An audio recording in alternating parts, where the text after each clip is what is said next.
Hi guys, welcome back to another exciting episode of movie reviews. We'll be doing the cult classic Spider-Man 2, or 2 years after from Spider-Man 1. So, let's begin with the cast, shall we? So, surprising his role as Peter Parker is Tobey Maguire as Spider-Man. Alfred Molina. I think mostly, for a weird reason, Alfred Molina was in it showed the cast thing for Alfred Molina in the first film for a weird reason. I don't know. I think they might have showed him, but I can't remember if they did. But they might have shown him off. Maybe I can't remember. So, they might have shown him off. But yeah, he's in the second movie, of course.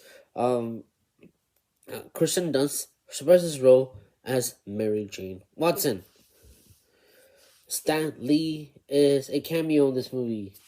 If I'm off on cameo, finally now. J.K. Simmons as J. Jonah Jameson. Willem Dafoe. So mostly, in this first movie, he does die. Willem Dafoe. But I think he does show himself as a cameo. He does show up, I think. Mostly he is dead in the first one. You probably know that. I think he is in this film is because of that. I want to get close to the parts of the thing. Okay. Jamie Franco as Harry Osborn. Rosemary Harris, Aunt May, has returned. Bruce Campbell as Snooty Usher. He's back. Elizabeth Banks as Beatty Brins. Cliff Robinson, Ben Parker. I think he hold on. I think he was here too as well for this one. Jonah Jameson.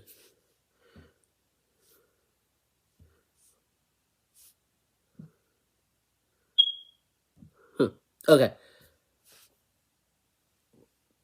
Okay. Okay. I think it does. Okay, I think I know what that is. I think Jonah Jameson is J.J. Jameson's son or something like that. Yeah, I think that's what it was. Yeah. Yeah, I think they were trying to show the cast members from the first one who might gonna show up in the second movie. So, okay, fine. We already know Willem Dafoe is dead from the first film. We already know all that, but the Green Goblin, not the actor Willem Dafoe, but the Green Goblin who played Willem Dafoe, the Green Goblin, did die in the first film, so they might have just did a show off to us. I'll tell you the thing. Okay, anyway, in this storyline, Harry is still finding out after Norman Osborn dies.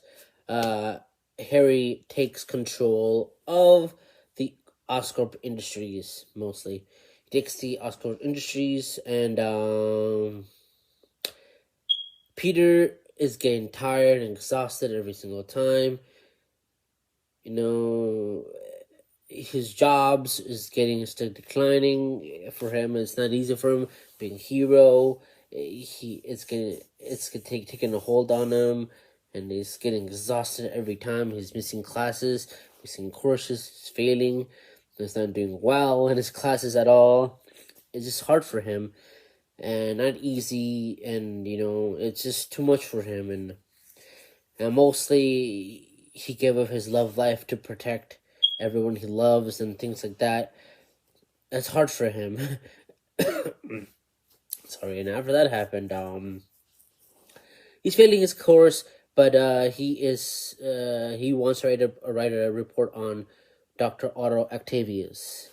He is a scientist that actually is trying to make a powerful source that gives power in Manhattan. He's trying to give source to everywhere, the power, whatever that is. But Dr. Octavius miscalculated his scientist stuff. So he miscalculated, it didn't go well. Harry is there, and Peter goes to the show where Dr. Octavius does his stuff. What's it called? Is showing his big huge machine, but the machine didn't turn out supposed to, and turns bad, and he loses his wife in that particular moment. So after that, his that's how he became. He gets his mechanical arm. He gets his 6 limbs attached to him, right? But he still has the control of the robotic limbs. He has the robotic limbs. He controls the robotic limbs. Can do it because he has the inhibitor chip, so he controls it now. But in the sense of the matter, like I said, the inhibitor chip breaks down after the catastrophic accident where the machine is going hibbity jibbity, going to explode crap, didn't work well. The machine was going haywire, and it kind of caused a lot of issues. He lost his wife in that process of messing up everything. But if I believe Spider-Man was trying to remove the power core. If he removed Otto Octavius just slapped Spider-Man in the face, fell down. That's how the glass broke, right? The glass broke, and that's how Octavius's wife died. If he had not hit Spider-Man, slapped him, he probably removed the power, and she would have probably not been dead. But that's just my opinion. But the thing is, the reason why they probably didn't like that, so Octavius could get the evilness of himself. But mostly he became Dr. Octavius afterwards. He realized that the doctors were trying to remove the 6 limbs, the 6 limbs, but now the limbs is controlling him now. So the 6 arms is like beating up all the doctors the doctors were trying to remove the limbs, but failed success. They couldn't do it because the robots were like killing them all. They're all dead. So you don't see them actually dead, but they are dead.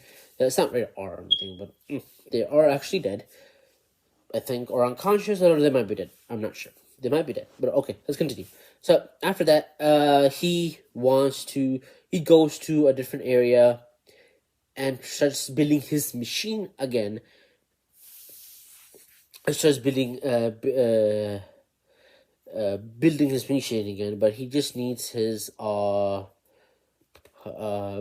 He needs money, and it becomes Dr. Octavius, the evil villain.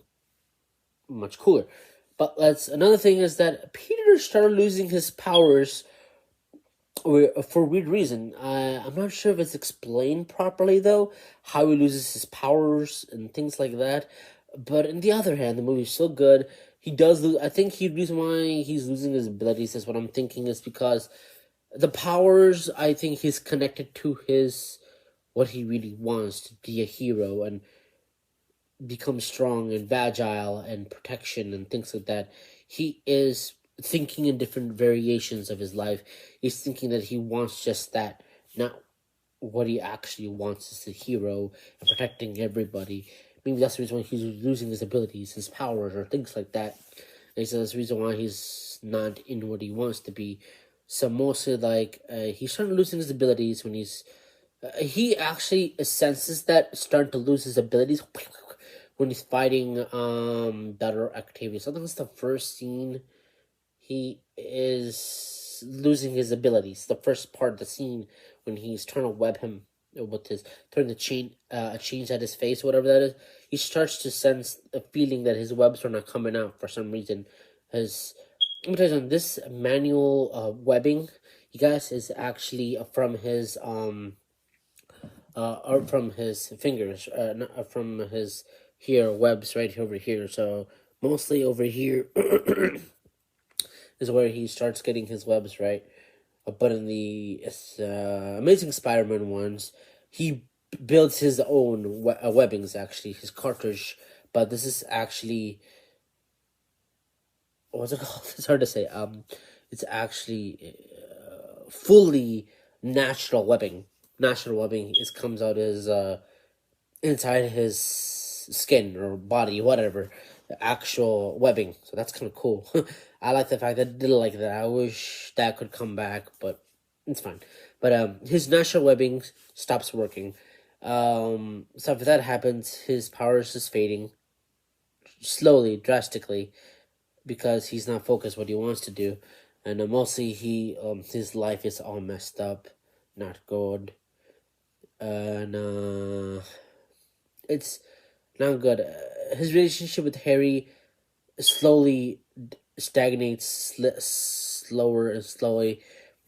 Harry still does not know that Peter is Spider-Man. He doesn't know that until later in the end of the movie.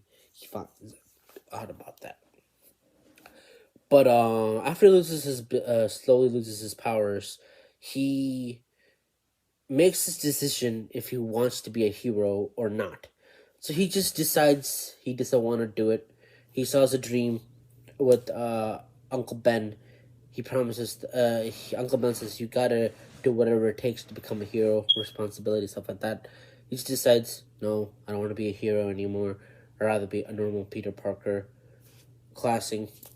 doing classes, succeeding, and things like that. Mostly, he does all of that stuff and becoming happy, doing class work, becoming smart, and working hard, and going to MJ's musicals. He does miss a lot of his musicals. Peter did when he was Spider-Man. He missed a lot of his musicals, missed a lot of stuff. But when he was not Spider-Man, he did go see MJ and surprise her, but things turned still wrong. He is still not what he is, but after he comes out, he finds a building. I think that comes after. Finds a building, starts to burn, senses more problem in the neighborhood. Without Spider-Man, people cannot survive.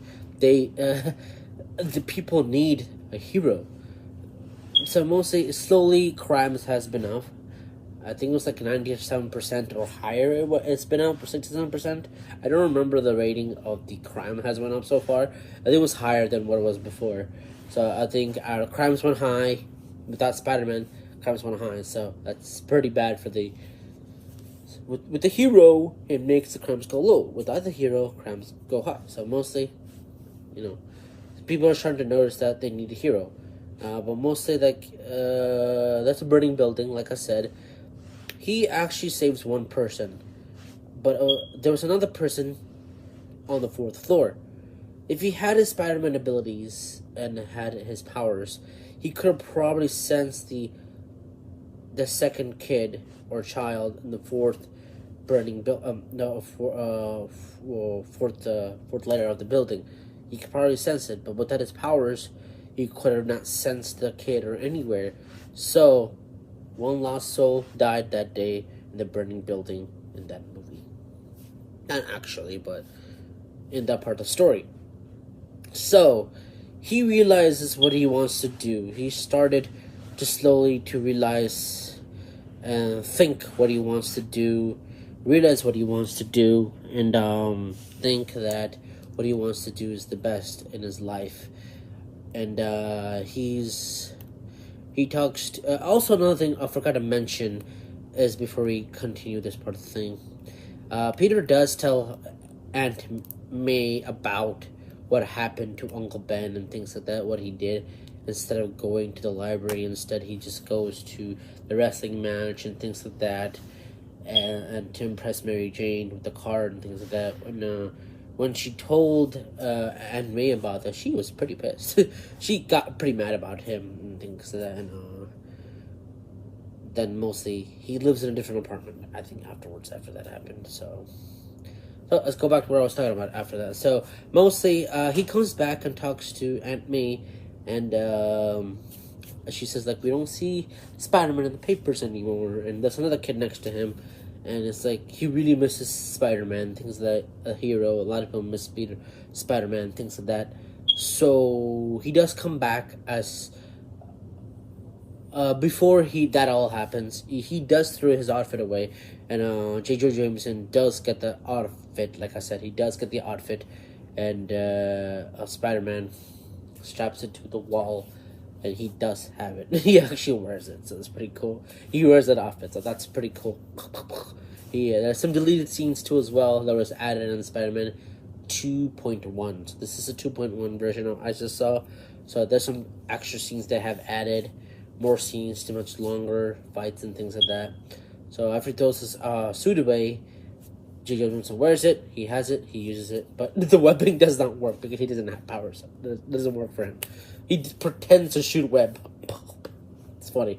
But after that, like I said, he does get his power back, sort of. Limitedly, he does. He can't jump high, but what he does is he goes on top of a building. He wants to focus what he actually wants. He just runs, tries to jump. Instead of jumping high, he's supposed to do like Spider-Man would. He just got slapped in the ground. Poop, wasted. He gets slapped. He doesn't die, but he just gets he does come back, but he does gets broken ribs and a lot of problems and a lot of issues, whatever that is. And after that happens, he does lose. He does get his abilities slowly back, but not fully. He does get his powers back and things like that. But mostly like MJ actually talks to him again, to like him, to love him. But another thing that happens that is, he got his power back already, so sort of in a way. So after that happens, he go meets him in the coffee shop, things like that. And she asks, "Do you love me?" He's just like, he doesn't. He just fully doesn't explain why. Then automatically he just gets his powers when he gets Octavius says, "Find Peter, whatever, find Spider-Man, something like that, whatever that is." And he gets hit. Then he gets smacked on the floor in the rubble in the coffee shop. Then I think he does get his power a little bit when he senses slow. He's getting his sensing ability back. He can sense stuff now coming from a mile away. He's getting his ability. Slowly he's getting his powers back. But after he gets his powers back slowly, he gets thrown into his the rubble, and he gets his strength ability back. Now he has strength and muscle power. He gets that back now. Now he goes back to gets his suit back. Later, J. Jonah Jameson. There's just like J. Jonah Jameson. He was awesome. Spider-Man was cool. He was spectacular. He was the only one who could defeat Doc Ock. Yes. Then after Peter Parker steals the suit, not steals, but takes the suit from J. Jonah Jameson, his mind changed right off the bat. That thief! Oh my god! Oh my god! Oh my god! And he goes back to the original hating Spider-Man all over again. So, like Spider-Man's back, things like that, and now this scene is extended though. The fighting sequence with Doc Ock, Octavius is more extended, much more better. Because I like the fact that it extended much more fighting sequences with Doc Ock, much more fighting sequences. This makes more interesting. The fighting sequences in this is much more cooler, fun, exciting, and it's cool. Story for Doc Ock. He gets pretty cool. He's really interesting, good character. I like him a lot. The fighting sequence is pretty cool. I like the fact that they're doing really well on this thing. The fighting sequence is pretty fun. And they fight a lot, and Aunt May still is peeved about what Peter did, but she just still doesn't know that he is Spider-Man at all. So she just doesn't know at all. Only people that know later is Harry. He knows, and MJ knows after as well. So Yeah. What was it? Oh yeah. That's what it was. Peter fights. Yeah, the scene, stuff like that. Fighting. What was it? I remember. Takes the girl. Dr. Octavius actually takes MJ to a different area, hides her in that the big dark hole mansion area, right? That is in the area over there. But that's when they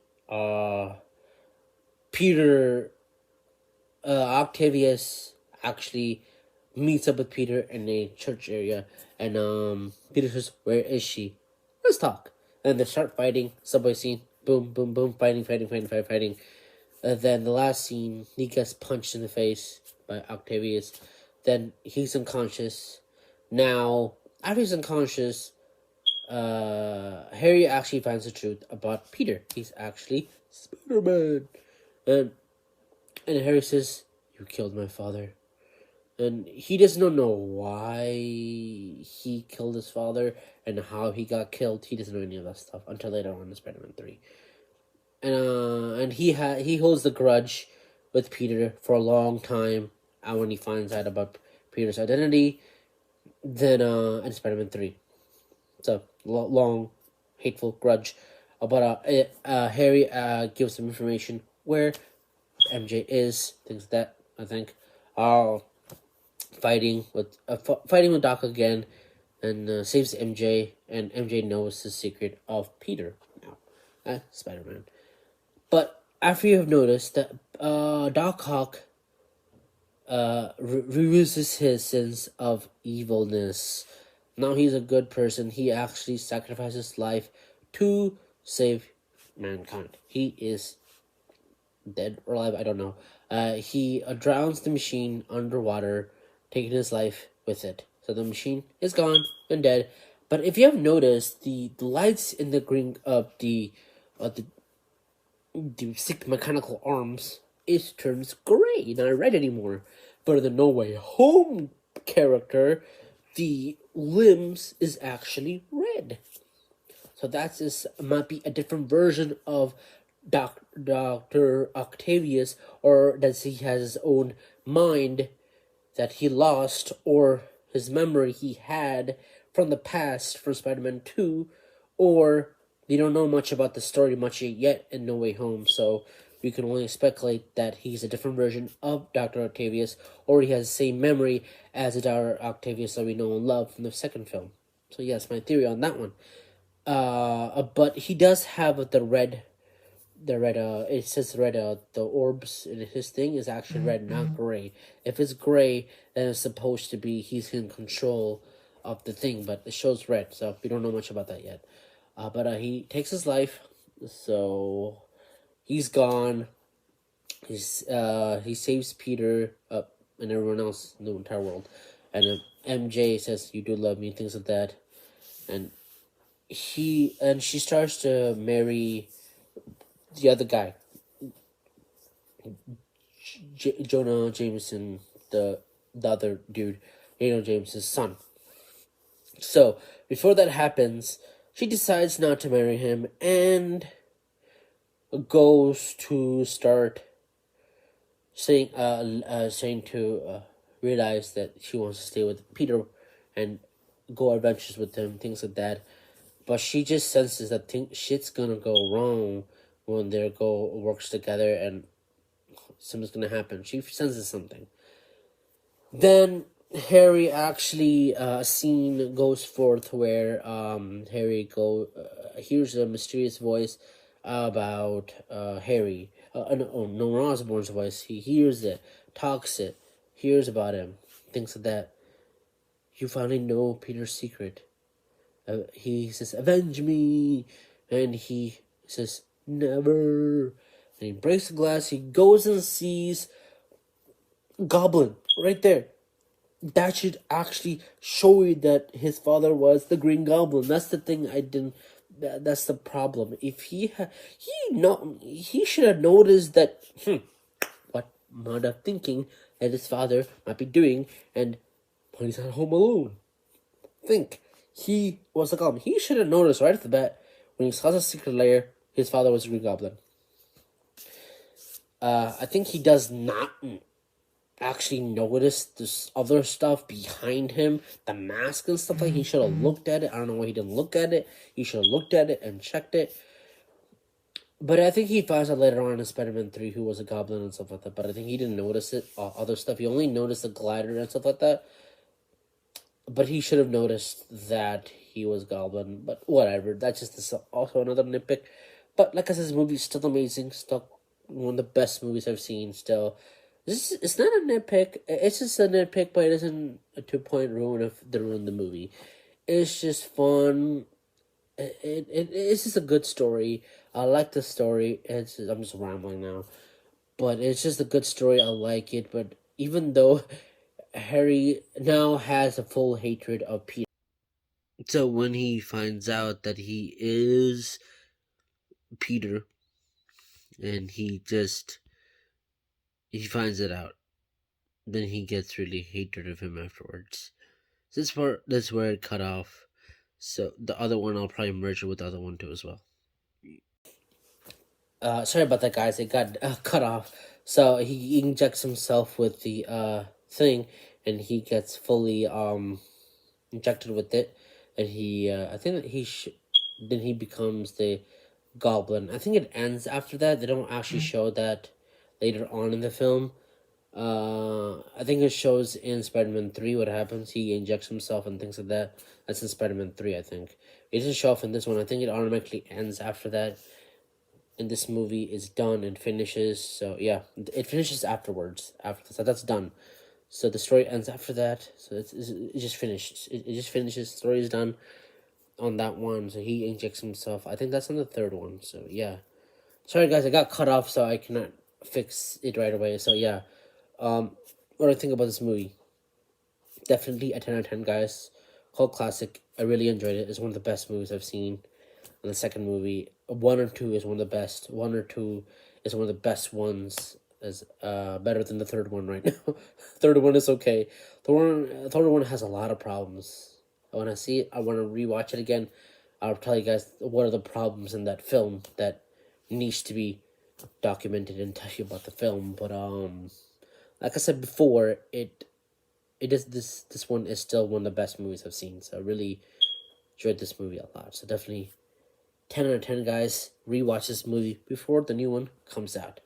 Thanks for watching. As always, stay safe, and I'll try my best to make Spider-Man 3 review when I get the time, guys. Thanks for watching, and stay safe as always, and have a good night, guys. Bye-bye.